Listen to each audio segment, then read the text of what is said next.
ಕರ್ನಾಟಕದ ವಾದಕ್ಕೆ ತಮಿಳುನಾಡು ತಕರಾರು ಅರ್ಜಿಯನ್ನ ಸಲ್ಲಿಸಿದೆ. ಕರ್ನಾಟಕ ಮೊದಲು ಸುಪ್ರೀಂ ಕೋರ್ಟ್ ಆದೇಶವನ್ನ ಪಾಲಿಸಿ ಅದುವರೆಗೆ ಕರ್ನಾಟಕದ ಅರ್ಜಿಯ ವಿಚಾರಣೆ ಬೇಡ ಅಂತ ತಕರಾರು ಅರ್ಜಿಯನ್ನು ಸಲ್ಲಿಸಿರುವಂತದ್ದು. ಕರ್ನಾಟಕದ ಮೇಲ್ಮನವಿಗೆ ತಮಿಳುನಾಡು ತಕರಾರು ಅರ್ಜಿಯನ್ನ ಸುಪ್ರೀಂ ಕೋರ್ಟ್ನಲ್ಲಿ ಸಲ್ಲಿಸಿದೆ. ಸದ್ಯಕ್ಕೆ ನೀರು ಬಿಡುವ ಸ್ಥಿತಿಯಲ್ಲಿ ಕರ್ನಾಟಕ ಇಲ್ಲ. ಹೀಗಾಗಿ ಸುಪ್ರೀಂ ಕೋರ್ಟ್ ತನ್ನ ತೀರ್ಪನ್ನ ಪರಿಶೀಲಿಸಬೇಕು.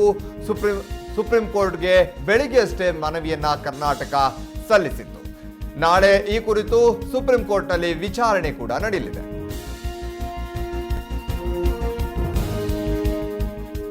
ಬನ್ನಿ ಬಗ್ಗೆ ಹೆಚ್ಚಿನ ಮಾಹಿತಿ ನೀಡ್ತಾರೆ ನಮ್ಮ ಪ್ರತಿನಿಧಿ ಪ್ರಶಾಂತ್ ನಾಥು. ಕಾವೇರಿ ವಿಚಾರವಾಗಿ ಕರ್ನಾಟಕದ ಮೇಲ್ಮನವಿಗೆ ತಮಿಳುನಾಡು ತಕರಾರು ಅರ್ಜಿಯನ್ನ ಸಲ್ಲಿಸಿರುವಂತದ್ದು.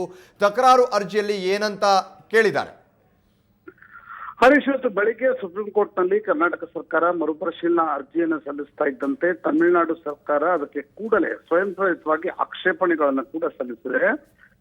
ತಮಿಳುನಾಡು ಹೇಳಿರ್ತಕ್ಕಂಥದ್ದು, ಕರ್ನಾಟಕ ಸರ್ಕಾರ ಸೆಪ್ಟೆಂಬರ್ 20ರ ಆದೇಶವನ್ನ ಮೊದಲು ಪಾಲಿಸಲಿ, ನಂತರವಷ್ಟೇ ಮರುಪರಿಶೀಲನಾ ಅರ್ಜಿಯನ್ನ ಸುಪ್ರೀಂ ಕೋರ್ಟ್ ಪರಿಶೀಲಿಸಬೇಕು. ಇಲ್ಲವಾದಲ್ಲಿ ಮರುಪರಿಶೀಲನಾ ಅರ್ಜಿಯನ್ನ ಕರ್ನಾಟಕ ಸರ್ಕಾರ ಆದೇಶವನ್ನ ಪಾಲಿಸದೆ ಸಲ್ಲಿಸಿರ್ತಕ್ಕಂಥದ್ದು ನ್ಯಾಯಾಂಗಕ್ಕೆ ಮಾಡಿರ್ತಕ್ಕಂಥ ಅವಮಾನ ಅಂತಕ್ಕಂಥದ್ದು ತಮಿಳುನಾಡು ಸರ್ಕಾರದ ವಾದ. ಈ ಬಗ್ಗೆ ವಿಸ್ತೃತವಾಗಿರ್ತಕ್ಕಂಥ ಒಂದು ಆಕ್ಷೇಪಣೆಗಳನ್ನ ಕೂಡ ತಮಿಳುನಾಡು ಸರ್ಕಾರ ಇವತ್ತು ಸುಪ್ರೀಂ ಕೋರ್ಟ್ ನಲ್ಲಿ ಸಲ್ಲಿಸಿದೆ.